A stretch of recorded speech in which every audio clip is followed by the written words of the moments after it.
Many of you may have heard about the Gospel of Thomas. I think it was discovered in some papyrus documents hidden in a jar, the Sinai Desert, in 1945. And there's some very deep things in there. And Thomas was supposedly one of the disciples of Jesus. I do love some of the sayings, and one of them is, if you bring forth that which is within you, then that which is within you will save you. And if you do not bring forth that which is within you, then that which is within you will destroy you. I wasn't planning to talk about it. I have to go through all the qualities and then the elements and the satipatthana. But this sentence, I think it's a very important statement, because if we examine our experience, we can see that when we're holding on to something, clinging to something, and sometimes this is an unconscious act. We're not even aware that we're doing it. And the way that we find out that we're doing it is because when we're meditating, we start to feel some kind of knots within us, some kind of hardness, a stiffness, a stoniness, an impenetrable area, usually in the body. The body speaks, and our job is to listen. The mind has been talking madly forever, for decades, or for as long as we're alive. We're always listening to the mind, the deluded mind, the ignorant mind. The mind that is weighted down with conditioning. If we could listen to the pure mind, then that would be our salvation, so to speak. I have to be careful how we use these words. No one can save us. This is a DIY work. We have to do it ourselves. And I think that is what the early Gnostics, and certainly in the Gospel of Thomas, Jesus encourages people to do the work themselves. That's why it's a lovely synergy with the Buddha's teachings, unlike some of the more interpreted texts. And these came straight out of the jar in the desert, somehow uncorrupted or untampered with by institutional church clergy or anyone else.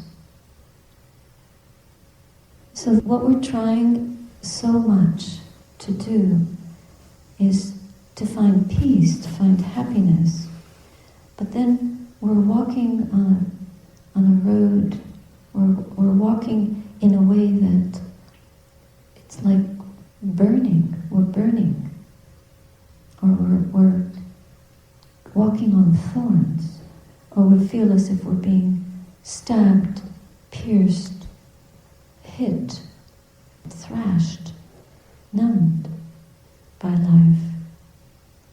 And as we get older, our whole posture can begin to seize up, bend, creak, not from old age, but from the habit of coping with the dukkha of what life brings.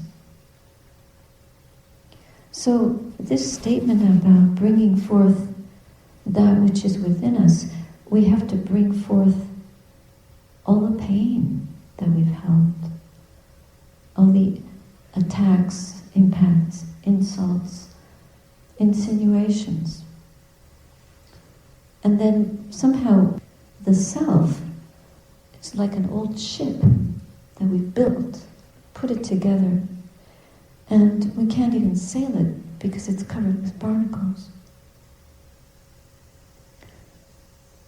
So if you want your ship to sail, I'm an old sailor. I sailed across the Atlantic once, not in robes. I was not a nun. I was 22. It was a wonderful experience. And it brought forth, that trip, brought forth that within me, which we need to bring forth really strongly, powerfully, to a point where I couldn't ignore it.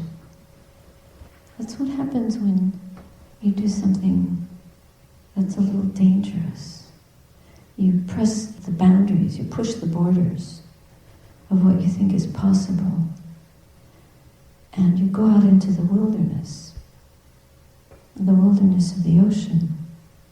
It's a kind of wilderness. Or the wilderness of the mind. It's also a wilderness. So you go out, you sail out into it, and you've cleaned off, you're cleaning off the barnacles on the hull of your ship. And that enables you to sail farther out, more safely. And this is what the practice of the Satipatthana is. To find they're different posts, or they're buoys.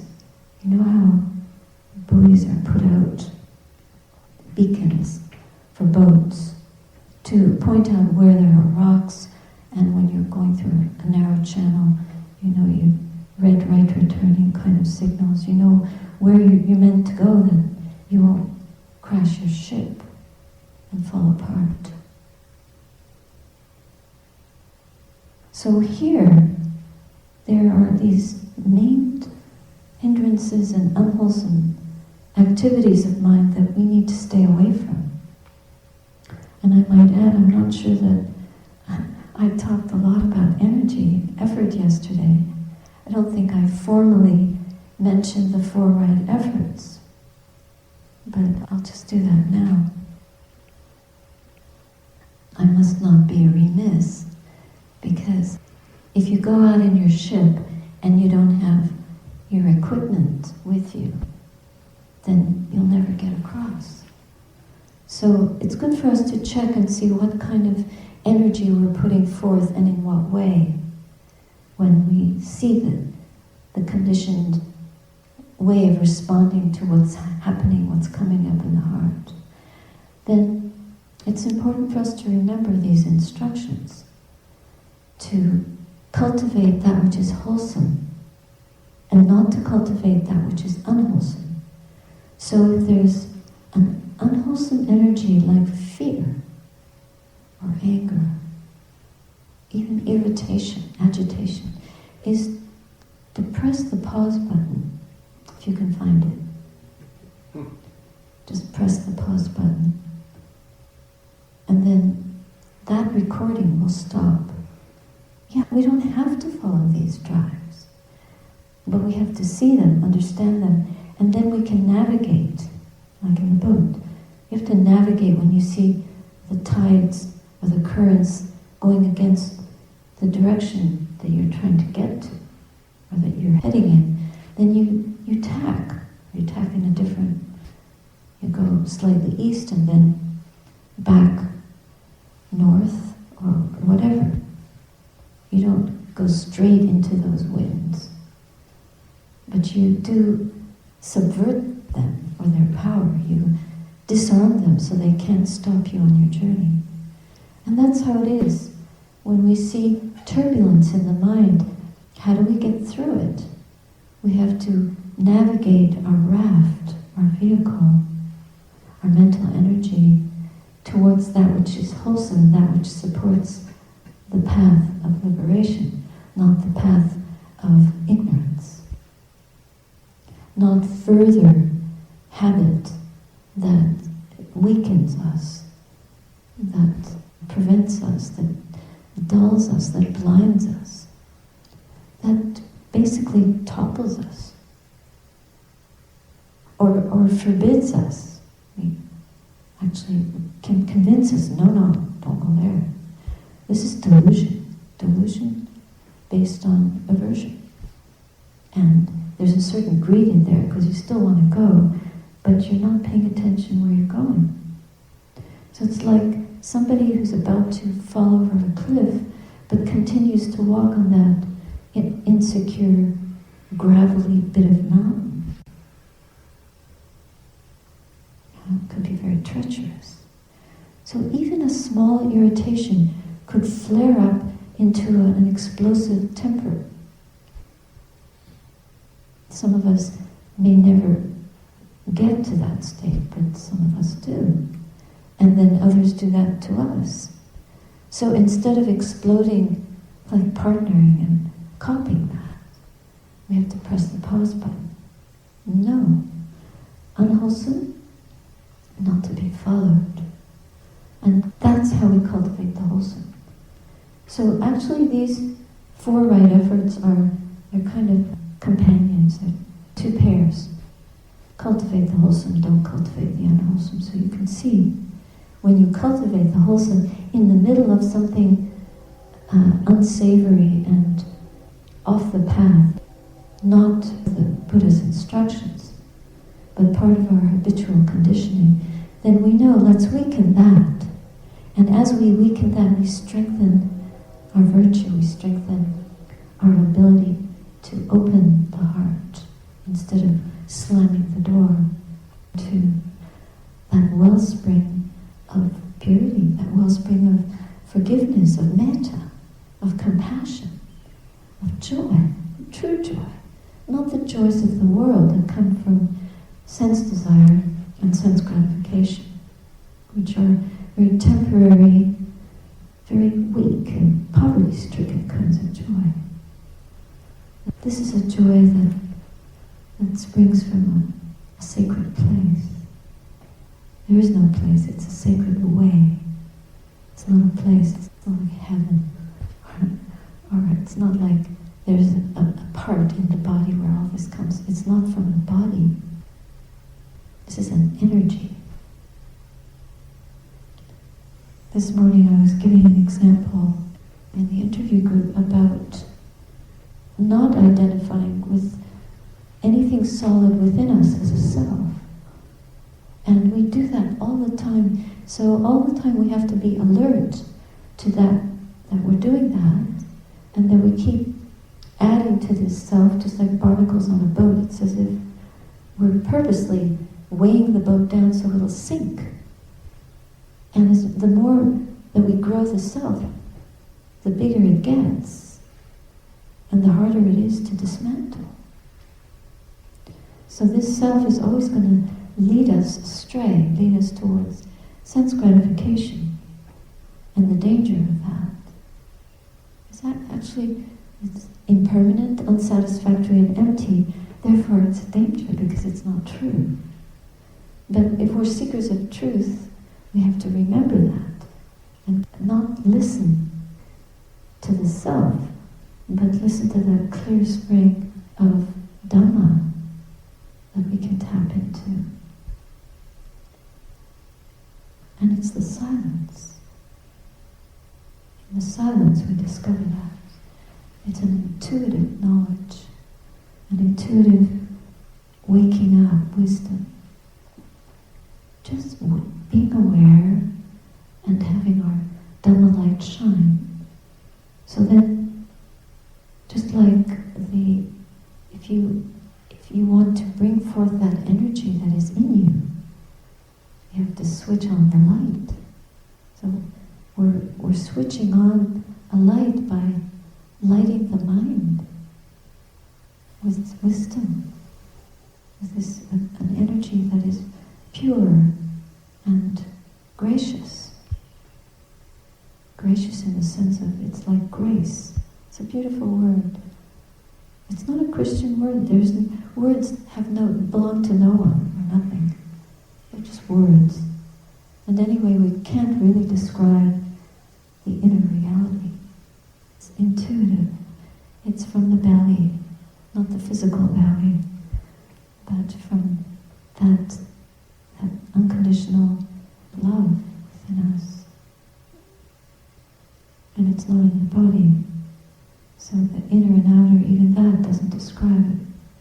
But it does arise. Just like if you place a light bulb into a socket and press a switch, then it'll light up because an electrical current will come to it. produce that in the body. This is a field of energy. So when you touch the Dhamma, you press that current of Dhamma, of truth, and it springs up within you. And we can bring that forth by bringing forth a virtuous path, developing it in front of us.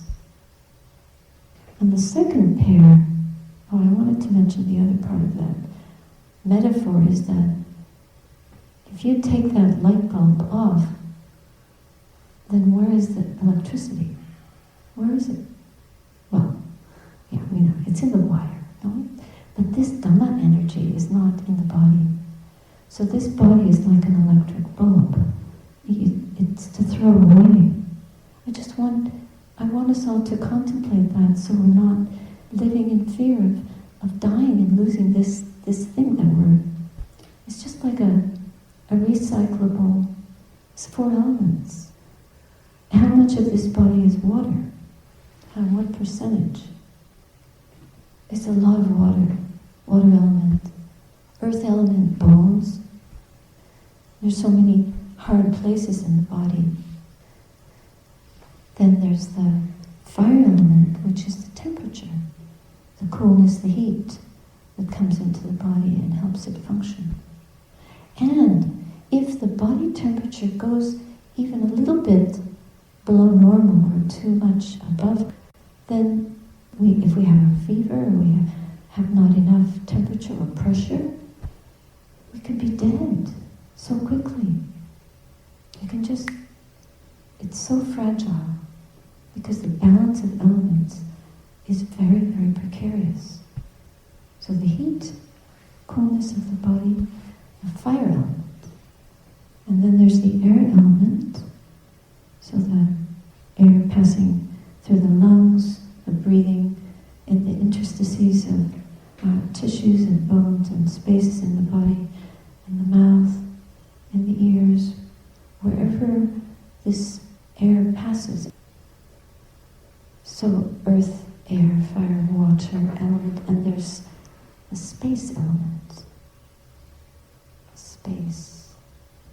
And there's the mind element. What is that?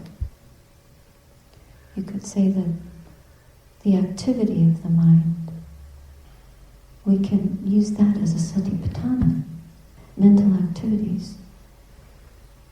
And it's not a physical kind of element, but that's something that we can work with because we experience so much mental activity, like so much busyness, that we need to get a handle on and direct, and this is how we use the energy.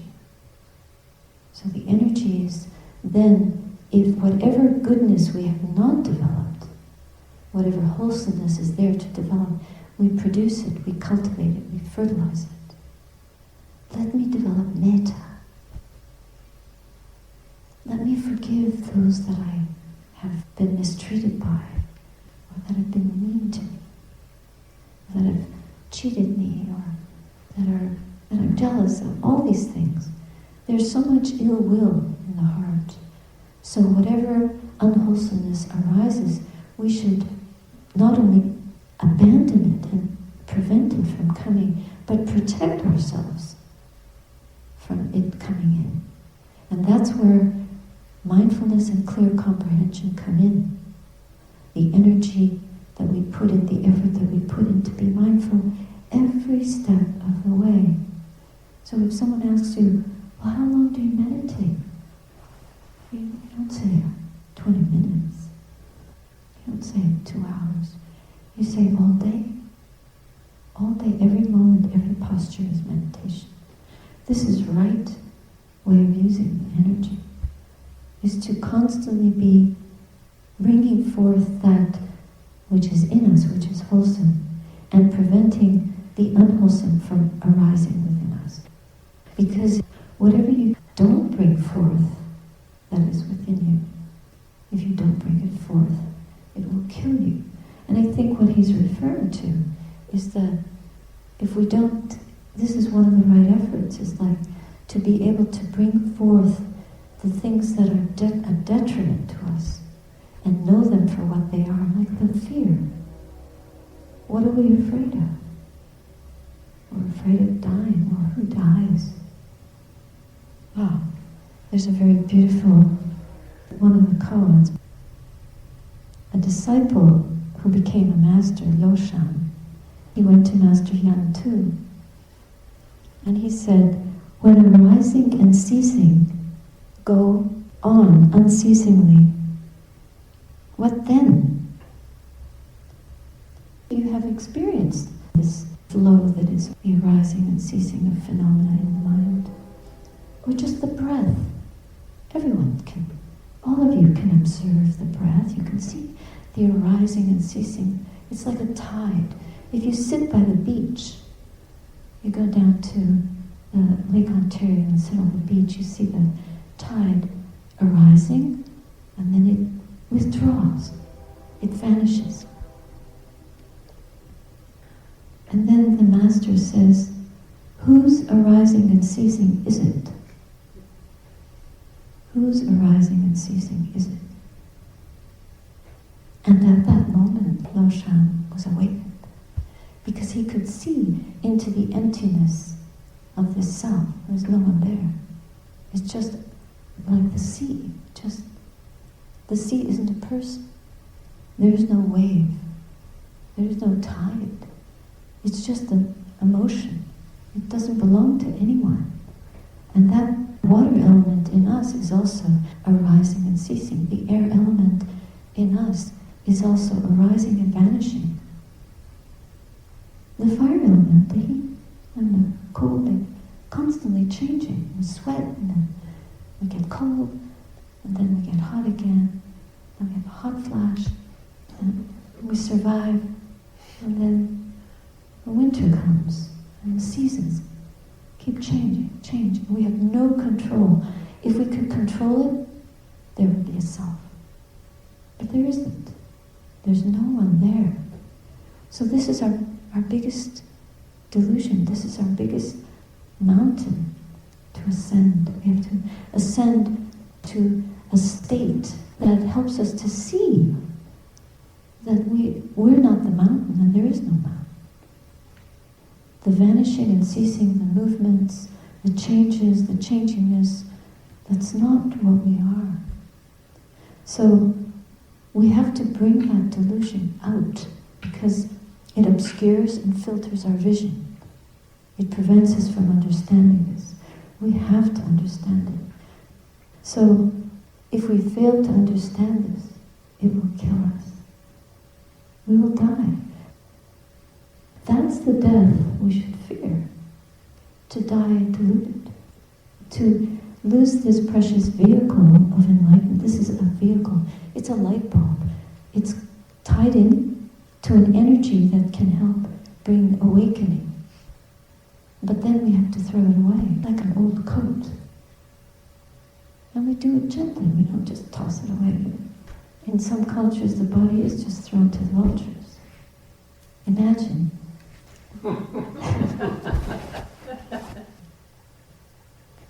Yeah. So then, if we're carrying so much detritus in us, we definitely don't want to add any more. That's why we need to really meditate all day long. You sit down, you get up, you walk, you open a door, put on your shoes, brush your teeth, look out the window, see a bird, look at a tree, read a book, make your bed, lie down and sleep, breathe in and out, fall asleep, wake up. You're mindful, aware, awake, putting forth these 4 efforts. So we protect, that's how we seal the mind.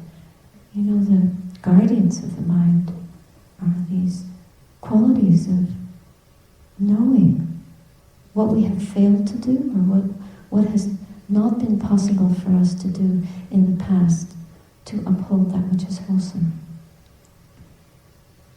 And we see the danger because we understand how important it is to be on the path and not fall off, or keep our boat afloat in this treacherous sea of the world.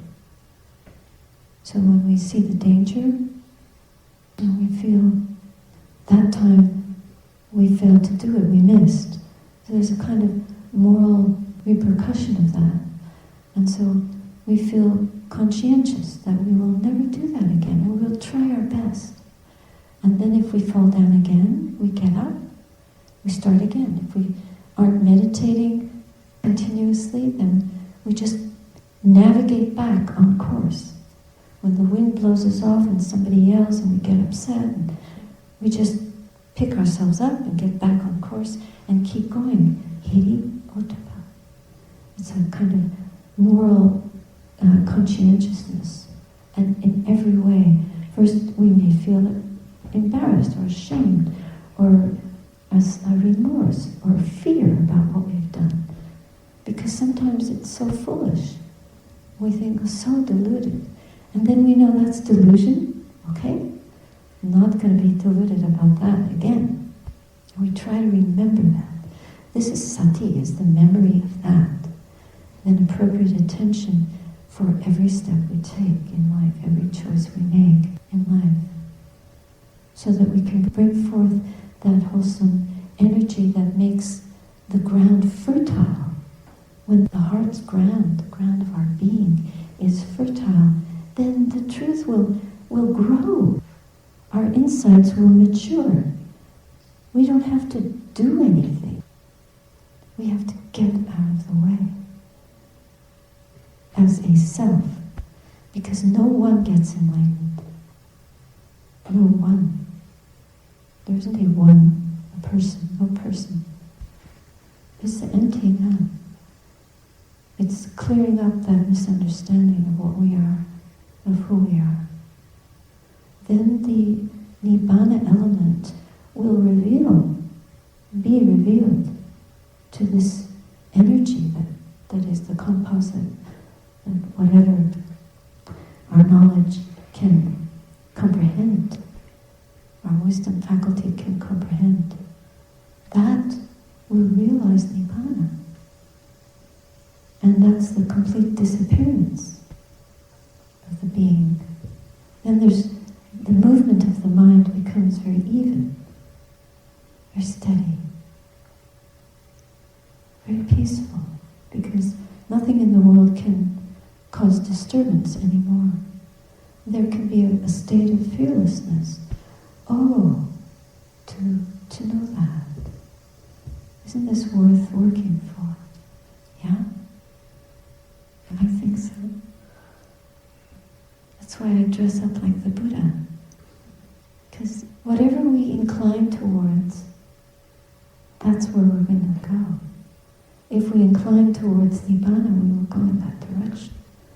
I know when I was in the sailboat, we sailed out into this wilderness of the ocean. It was so frightening. But we had good equipment. And we made it. Back to Europe, we made it. 4 of us. It was such a thrilling thing to see land after so many weeks. Really? That's not moving. It was astonishing. It was unbelievable. But it was there. And we got closer and closer. We were so overjoyed. But that's nothing. Absolutely nothing compared to what we would experience if we could reach the other shore of this sea of ignorance that we're in. If we could get across it. Just if we could cross to that other shore and land there safely, we would be fully free forever of any form of suffering. So this energy that has been offered to us, whatever kind of body we have, old or young, weak or strong, agile or stiff, whatever kind of mind we've been given, fast or slow, intelligent or good enough, and the Buddha, more than anything, was the wisest being, and so compassionate. He was fully enlightened at the age of 36, and then he spent the next 45 years